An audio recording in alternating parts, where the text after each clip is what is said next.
Kemi Badenoch rose to the Tory leadership from the ruins of Rishi Sunak's disastrous general election last year.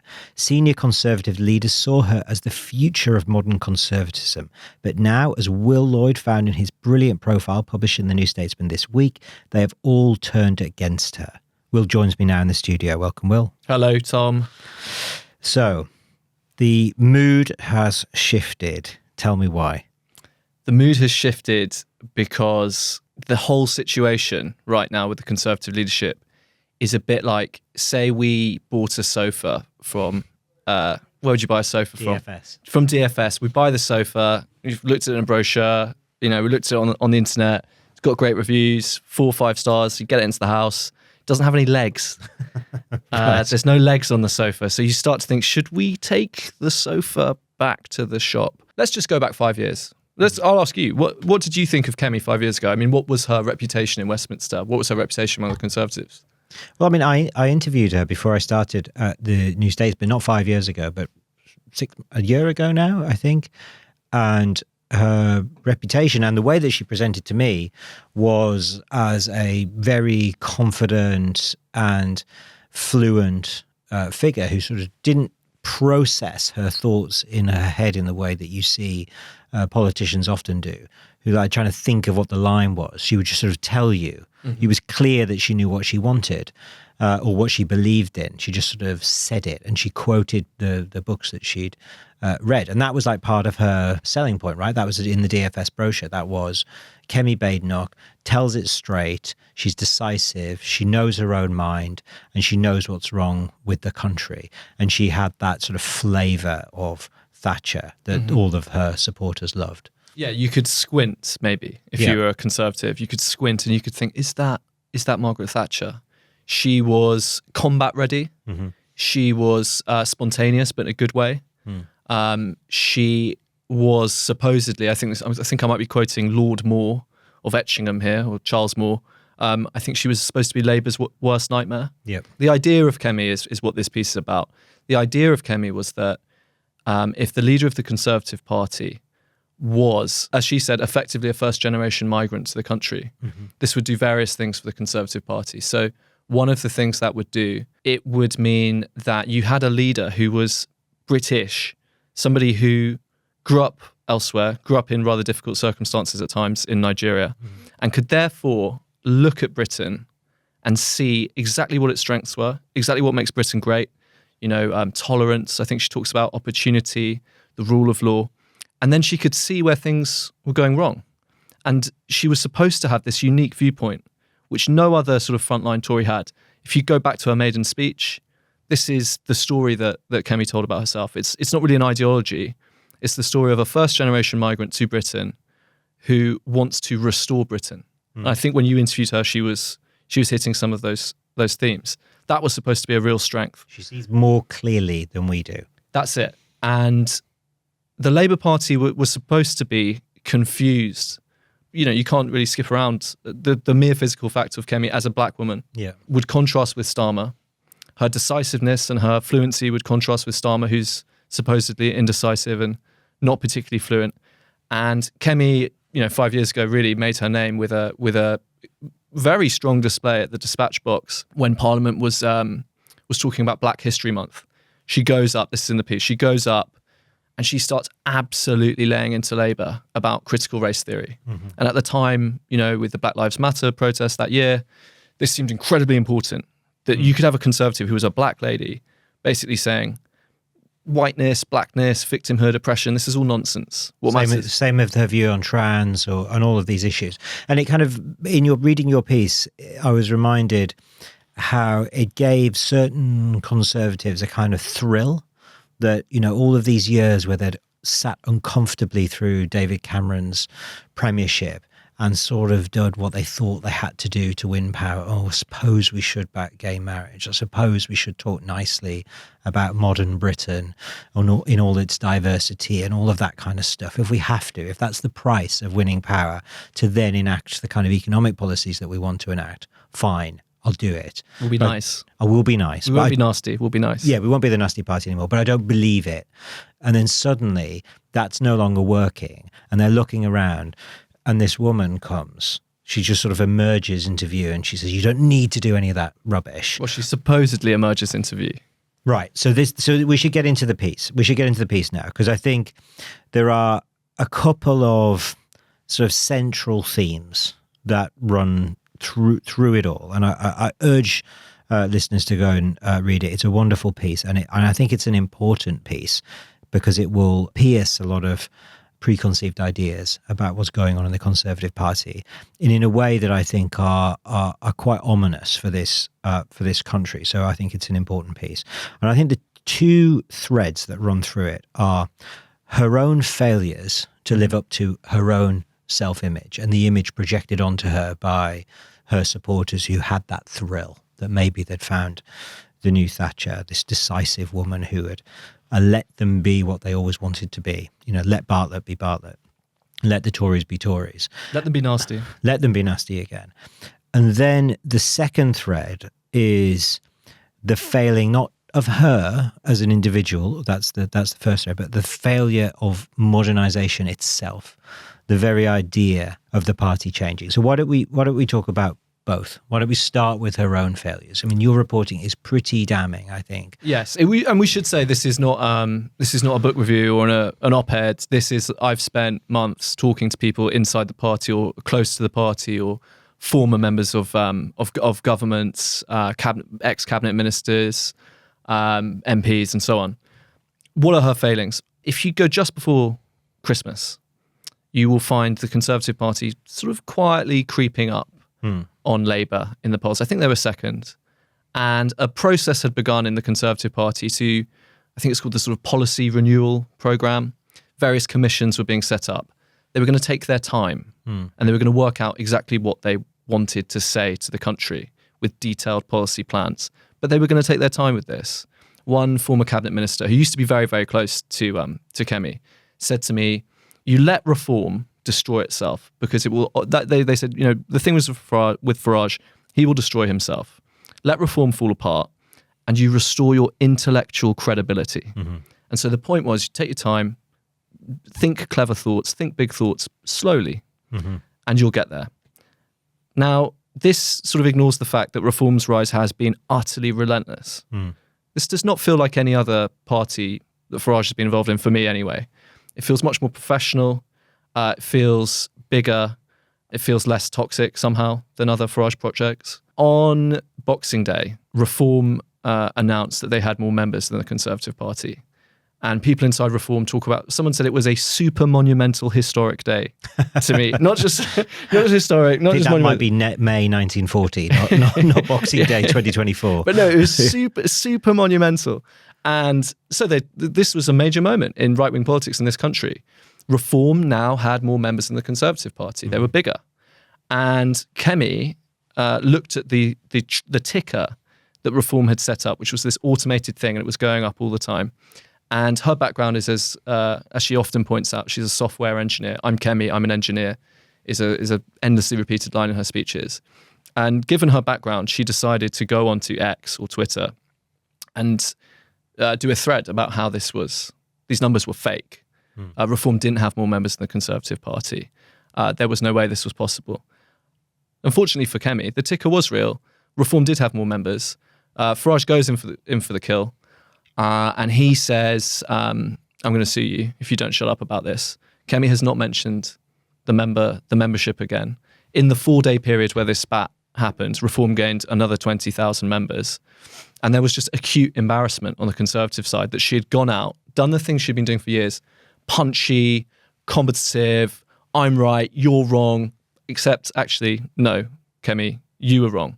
Yep. And since then, lots and lots of people I've spoken to inside the Conservative Party have said that she's retreated, she's hidden, she's on her iPad, she's in her AirPods, she's hard to reach before 11 a.m, she's hard to get out of London, she doesn't like doing things with the public. I mean, it's just a constant. She's doom scrolling. She's doom scrolling. Her husband has to read the worst tweets that she receives. And obviously, she does receive some pretty nasty stuff on the internet. She can't really face this. And she's sort of confused. And there's something happening here where an idea and reality are sort of coming together. This idea of Kemi Badenoch was coming against the reality of the fact that the defeat the Conservatives suffered at the last election was worse than 1945. It was worse than 1997. It left them with the average age of a voter at that election for the Conservative Party was 75. Yeah. Someone in the party said to me, probably looks like a sixth of our voters in 2024 will actually have died by the time of the next election. It's utterly dire situation. We've gone into CCHQ in this piece where apparently only 2 people are doing press. The Conservative Research Department, this is now getting quite nerdy, but the Conservative Research Department, which is this sort of mighty engine of conservative thought, is headcount's way down. People are being asked to work for these policy commissions for free. The Policy Commission website has an open page where anybody can give Kemi their policies. And so one think tank said to me that they were speaking to businesses about this page. And they were saying, so PwC, and this is quite snobby, but they said PwC and Bob from Colchester are putting policies into the policy commissions on the same footing. And so this is... I think I'd listen to Bob from Colchester. I think Bob from Colchester is probably better than PwC. I quite like Colchester. But yeah, it's just like total derision.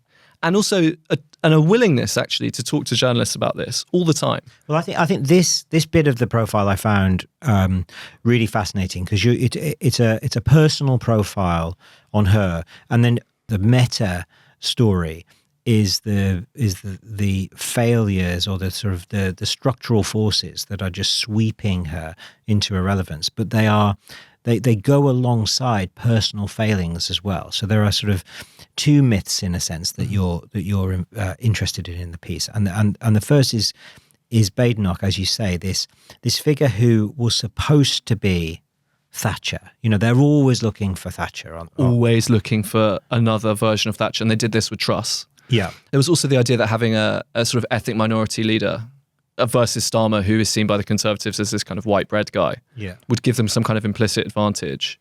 That's very much, people like Charles Moore have written about that. But it's because in a sense, though, this idea that we have of her as confident, knowing her own view, that image of herself that she projected to me when I spoke to her, but to everybody else, just seems to have disappeared. Well, the words used are fragile is one word that came up a lot, and frightened. But that's just not what people expect, and indecisive, right? And that's what I was so struck by in your piece. It's not a question of just taking your time to come up with the right answer for difficult policy questions. And we should say there's I suppose fundamentally there's something reasonable about that there is a 5-year parliament. The Conservative Party has just left a country in I think objectively in a mess after 14 years. And so to sort of stop and think about what it did, what it got wrong, what it needs to do in the future is sort of in some senses inherently reasonable. But actually what it seems to have become is after that episode that you talked about with Farage and the numbers, it's just become a kind of prop to not have to make difficult decisions, so you don't make another gaffe, right? Yes. That's the important thing here. And not doing big media appearances. If you look at what she's done, she did big interview with the Free Press, big interview with Jordan Peterson, a very strange appearance at the art conference where she talked about Western civilization, in a speech described to me by several people as ephemeral. She, in that time, she turned down the chance to appear on Laurel Koonsberg with Keir Starmer. She's turned down numerous interviews with GB News. What is actually going on there?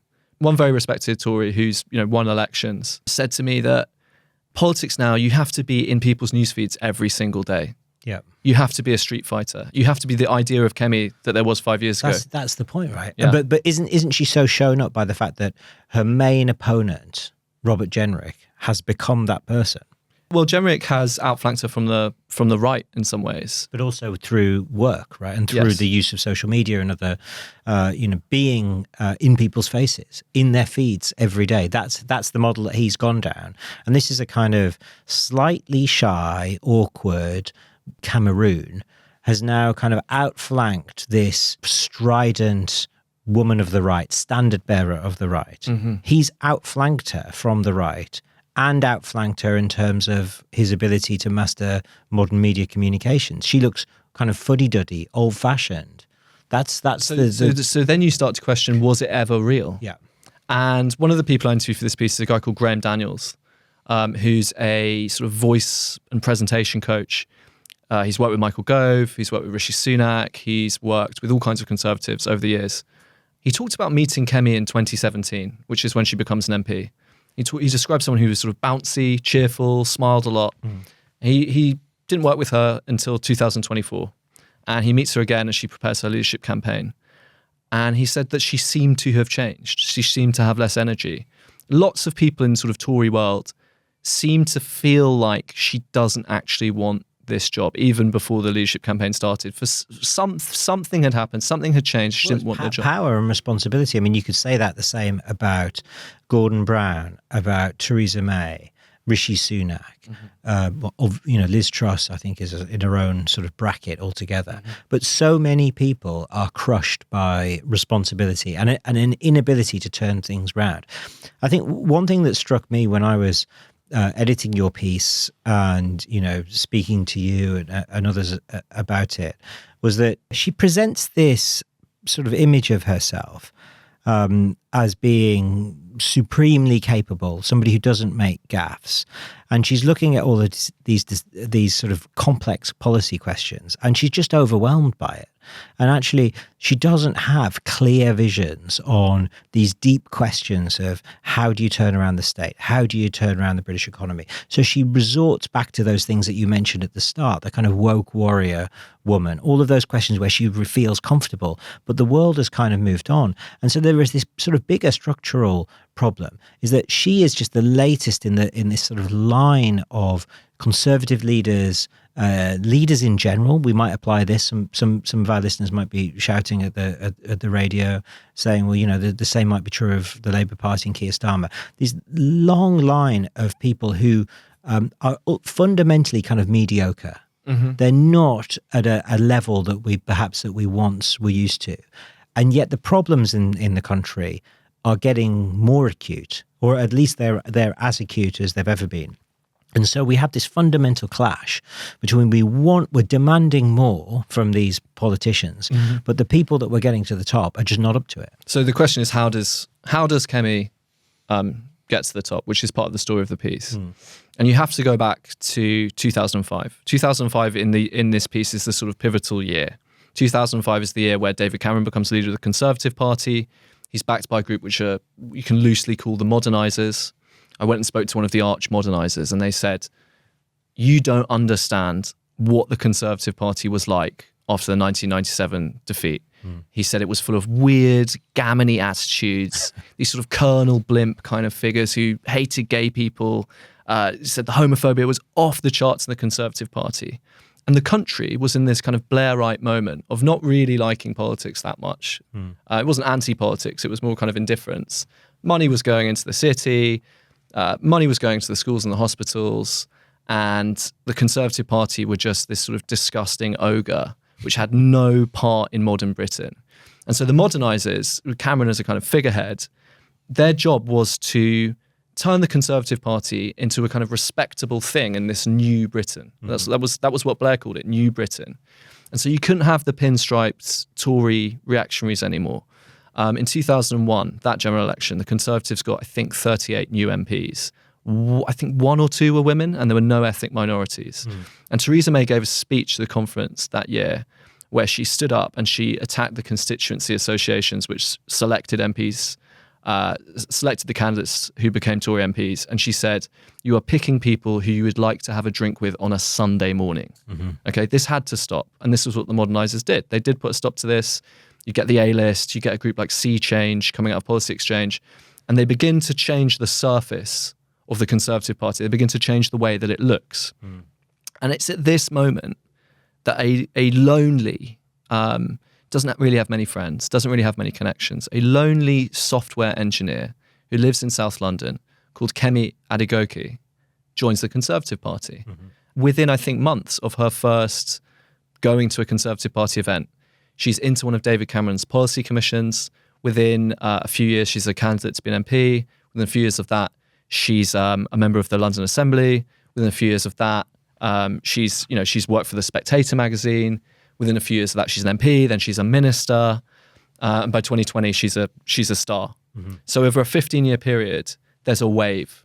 Now it breaks up, and it's not a linear wave, if that's even a thing. For all of this time, the modernisers were a force in the Conservative Party.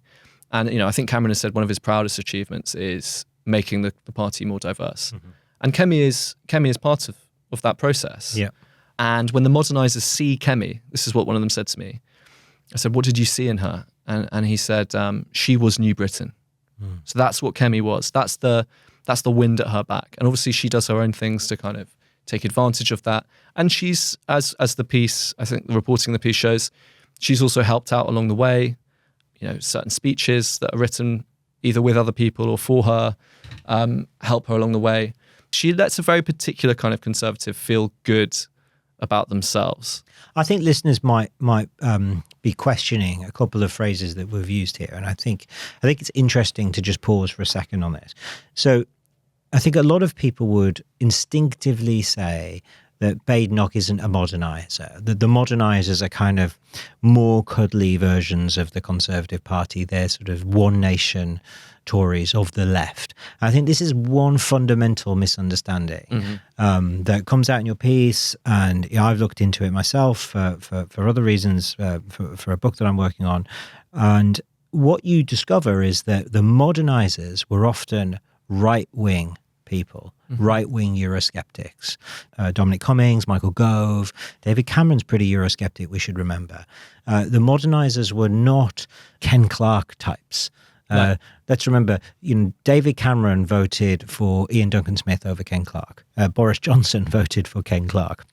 These are kind of interesting straws in the wind for what was to come. But modernisation, and I think this comes out really well in your piece, was an attempt to change the face of the Conservative Party, to make it look more like modern Britain, to be less obviously revolting to modern Britain, to New Britain, but not to change its fundamental ideological beliefs, to not question the basics of conservatism, Thatcherism and Euroscepticism. Now, there are obviously some in that movement that are less Eurosceptic, George Osborne and Danny Finkelstein and the like. But a lot of them, most of them, Lord Moore that you mentioned, I don't think he's a moderniser, but these people who have backed onto Kemi, they also include the modernisers, right? Mm-hmm. So Michael Gove is an early supporter. Some of these important figures from the past. And so what you paint is this sense that she is the kind of her rise, and that of Rishi Sunak is a kind of final realisation of the modernising. That's how one prominent backbench Conservative MP put it to me. He said, "This is the fulfilment of Francis Maude, who's one of the arch modernisers. It's the fulfilment of his dream." And Kemi then becomes something more. Then we start to understand why Kemi's in problems now. Because then if we accept that as being at least partly true, then Kemi really is the answer to a question from 2005. It's not 2005 anymore. The problems the country faces, the meat and drink of British politics right now is not how it was in 2005. It's not anywhere close to what it was in 2020, which is when Kemi becomes a kind of a star. The basis of politics is one Tory said to me, it's material. Politics is material now. So it's housing, it's migration, it's inflation, it's energy. You're going to need a really good economic plan. You're going to need big thoughts about political economy. A couple of weeks ago, Kemi and Charles Moore sat down at Policy Exchange, which is doing a series of events for the centenary of Margaret Thatcher's birth. And I believe Charles has a paperback edition of his Thatcher biography out. And so what better thing to do than get Kemi in, who is supposed to be some kind of resurrected version of Mrs. Thatcher. What were they going to talk about? Well, it was billed as, we're going to find out what Kemi thinks about the economy. And so Moore says to Badenoch, Mrs. Thatcher dramatised economics through the household, and she made it live for millions of people with these metaphors. He says, how will you dramatise economics? Kemi ends up talking about abortion, which had just had a vote in the House of Commons. She starts talking about the social issues that fueled her rise.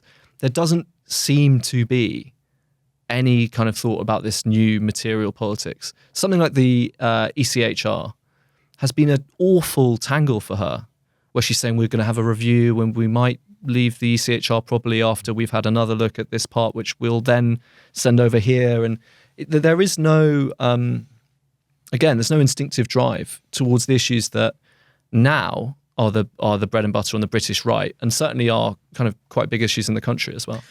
modernization produced David Cameron, who then was the Tory leader who ushered in 14 years, the 14 years of Conservative government from 2010 to 2024.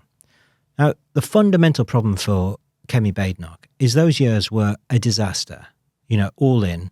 And I think, and I've said it, I think, before on this podcast, I think it's completely defensible position to say it was the worst period of British government in post-war history. And that is a legacy that is just at its heart almost impossible to kind of come back from without completely distancing yourself from it. You have to say that was wrong. We got this wrong, and X, Y, and Z we got wrong, and you have to sort of define what that is.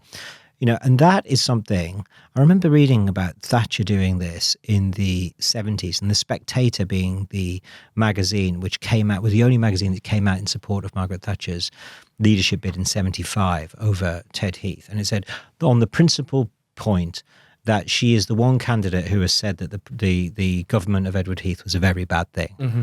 And so that, on that sort of simple understanding of what, that period of government was shameful. Now, that period of government was a modernizing government in many respects, for the most part. I think we can sort of quibble about when it started to go disastrously wrong. Was it under the modernizers or not?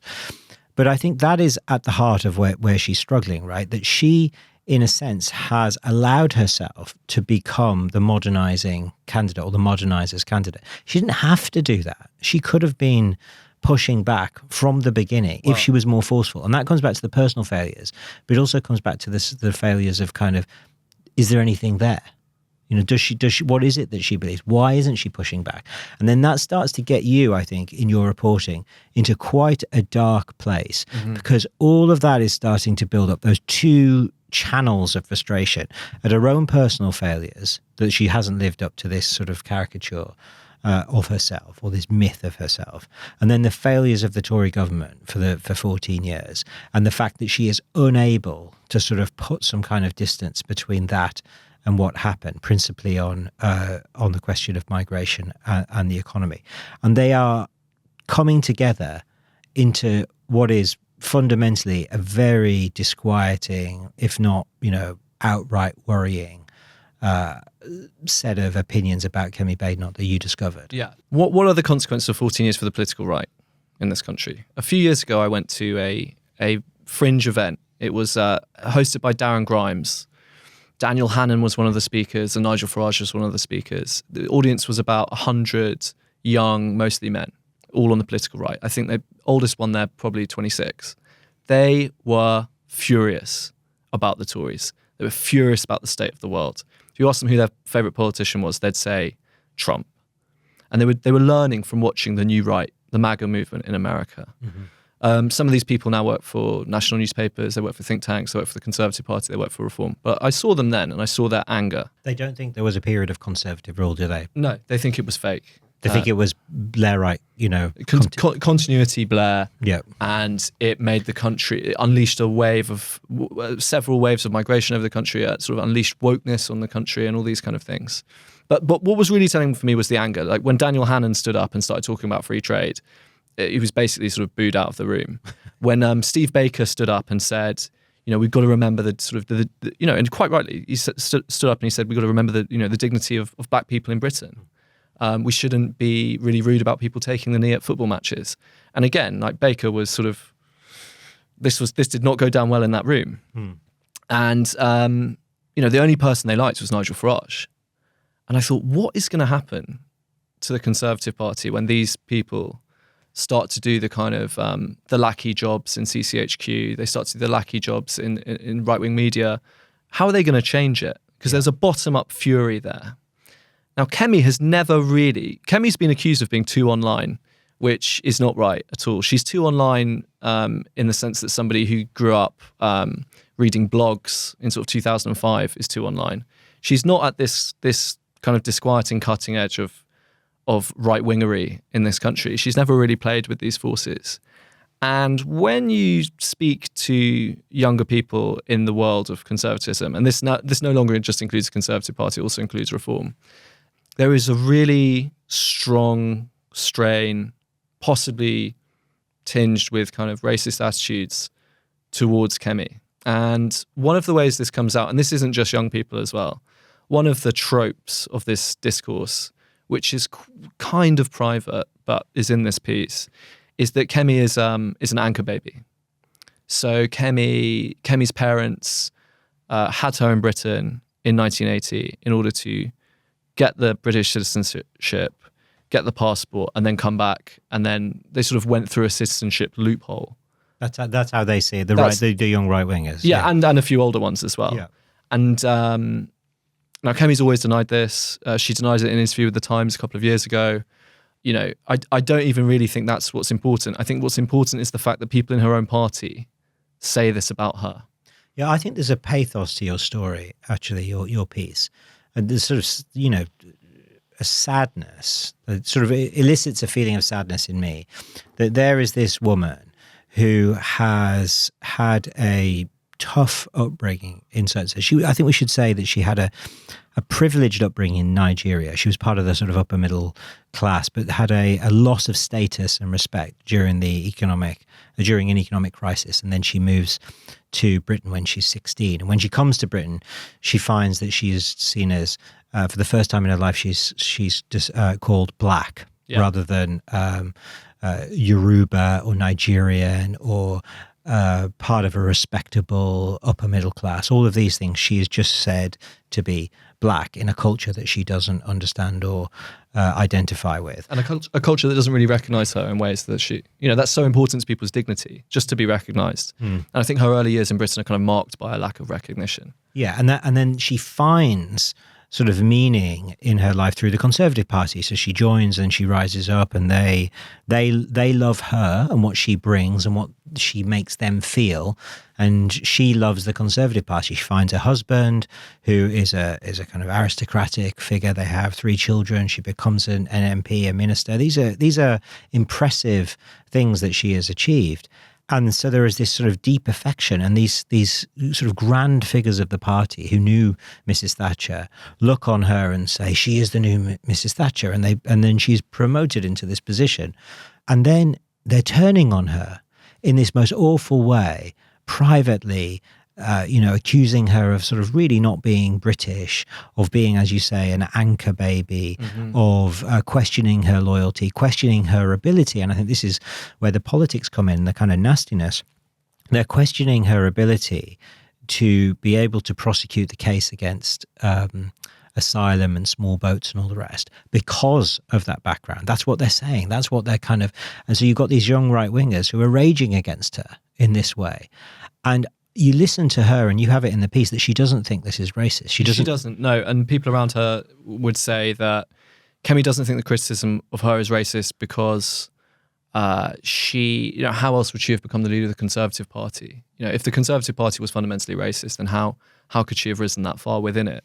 I understand that as well because of Sunak and others. I think that's like in many ways, I think it is clearly more diverse, or it was more diverse at the top level than the Labour Party. But there clearly is a kind of a dislike for her based on her own background and the fact that she grew up in Nigeria. They question her loyalty, her sort of understanding of the country, and all of those things. So I find that sad in a way to read that and to see her kind of holed up, miserable, frightened, insecure. And underneath her, there are these people who are basically not just saying she's useless, but saying she doesn't belong. Yeah, she's not really British.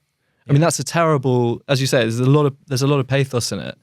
I suppose you could go too far with the pathos, and she also has these flaws which were quite well hidden. Yeah. And these flaws have affected the way she's been a leader. But ultimately, it's a sort of strange kind of comeuppance she's received. And it tells us a lot about the way our politics is changing. And it tells us a lot about the way the political right in this country is changing and where it's going. And I think it's going towards the kind of stuff we see on X every day.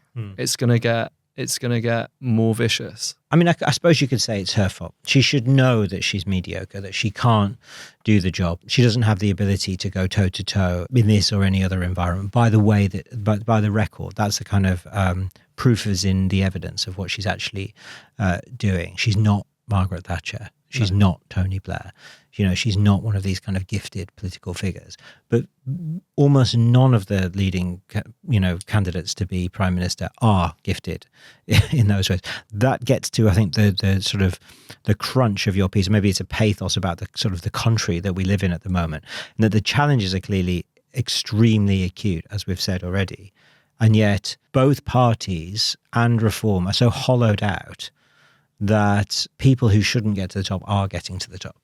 Yes, and the people who make the decisions which lead to Kemi and Keir being in charge of their parties are not asking the right questions about the country. They're slightly out somehow. They're slightly missing the point of what's happening. I mean, when you interviewed Starmer, he said he didn't think the country was fundamentally broken. Yeah. I do think there's a generational component in this. I mean, someone said to me that the Tory generations are disaligned. And I think there's a very, very distinct experience sort of growing up in the post-1997 world and how that's all gone for Britain in this century, as opposed to being, 30 in 1997. The younger Conservatives who've grown up in the world of Trump and Farage, they want that kind of politics. That's the politics they want. Strident, street fighting, punchy, playing on the edge of things that would have been completely unacceptable in politics in the 90s or early 2000s.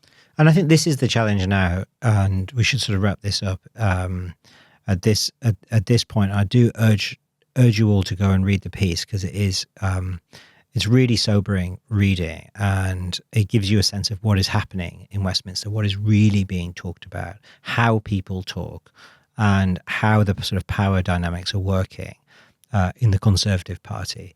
But I think for us at the New Statesman, and for those on the left generally, the Labour Party, the Lib Dems, what is happening on the right and how Kemi Badenoch is now being treated is something that is important for us to write about, to think about, to talk about, to debate, because it matters to sort of our side of politics, because we have to figure a way of challenging it. We have to figure a way of not fighting the fights of 1997 or 2001 or 2005, as you put it, but the kind of fights that are above, is sort of in front of us now, where you go in front, where you're describing a room, a village hall or whatever it was, where Steve Baker is being booed because he's essentially a soft, soppy liberal. That is a mad world for, If you were to describe that 10 years ago, you couldn't quite believe it. What was he? The Spartan, the leader of the Spartans. Yeah. He was one of the most evil Brexiteers.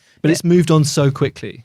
Yeah. And this is what's coming down the track. Yeah. It's a sort of continental populism with a bit of MAGA, prepared to say things that are way out in a country where, economic decline, social decline, asylum hotels, these kind of issues. If the left sort of puts its fingers in its ears, and ignores these, or sort of tries to ignore things like crime, it will get absolutely pulverized the next election. Yeah, and it ultimately can't mirror Kemi Badenoch's own failures by sort of disappearing from the conversation.